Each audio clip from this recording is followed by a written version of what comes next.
O Isu kalom he cross amin tlan na vang in min pur sak suan le mwal pau mangai vang in không ngay nam mak min pe min mangai kalom me Isu itoy na thir khen vang in min kleng phai thi sen in min chan dam ma yang chung chau ka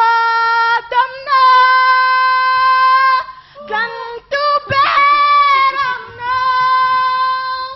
la chu theng a chu su la lu kum ne ro pui tu na ru re ro pui son mai ba chu katana ken be a om ba kha soi moi in